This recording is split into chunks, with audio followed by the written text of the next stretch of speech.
Hello dear students. Now in this video we are going to derive an expression of angular speed and angular velocity. Angular speed and angular velocity.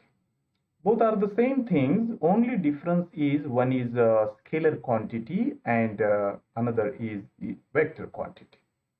So angular velocity is a vector quantity and angular speed is the magnitude of angular velocity, and it represents just a speed measured by change in angle, right?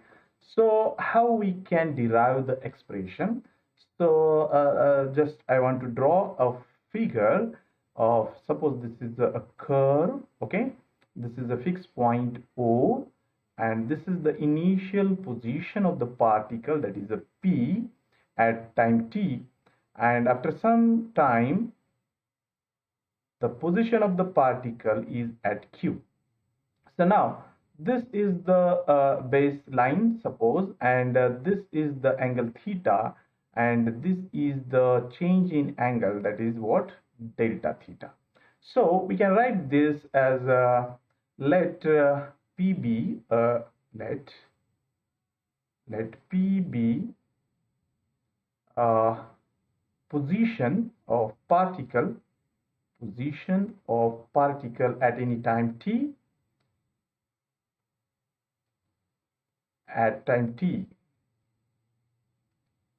all right, and OP bar is equal to R bar, and this OP bar, that is called as a position vector of the point P with respect to O, and that OP bar makes an angle theta with some baseline, or you can say that with positive x-axis. So let theta be an angle,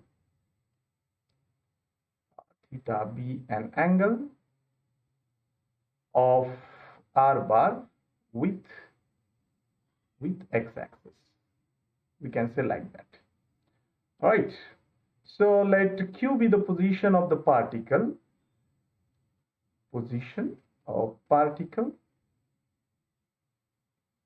at time t plus delta t. Therefore, the position vector OQ bar can be written as R bar plus delta R bar, and the angle made by OQ bar with positive x-axis is therefore angle made by this OQ bar is equal to theta plus delta theta. Fine. Now we want to calculate the angular speed. That means we have to consider the angle made by OP bar and OQ bar. So now in this case, the average angular speed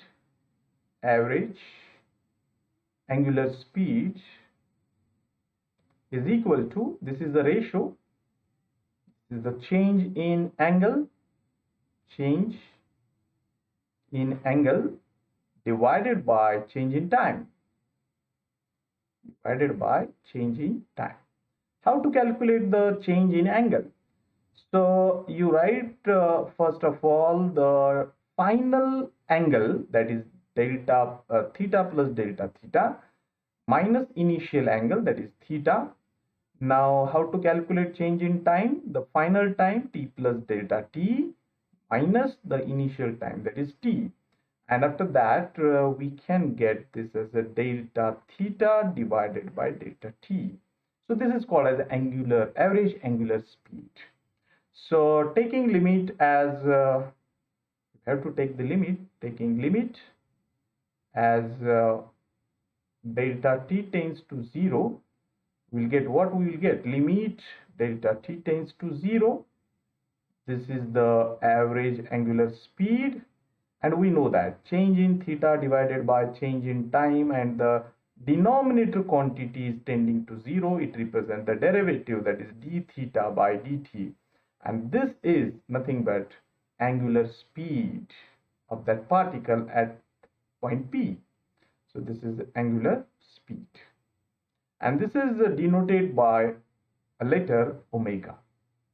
But keep in mind, this is a scalar quantity. Okay. Now, we'll see how to calculate the angular velocity.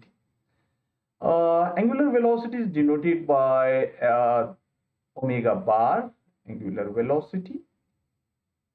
This is very simple. This is denoted by omega bar because it is a vector quantity. So first write the magnitude of angular velocity, that is d theta by dt, and just multiply by some unit vector, that is e cap. So where e cap is the unit vector, तो unit vector से multiply करने से ये quantity vector बन जाती है और इसका ये यूनिट होने की वजह से सिर्फ ये इसका मैग्नीट्यूड हो जाता है जो कि एंगुलर स्पीड है. So this is angular what velocity, and therefore we can write as the omega bar is equal to omega, that is angular speed, into unit vector, that is e cap. So keep in mind this formula of angular velocity.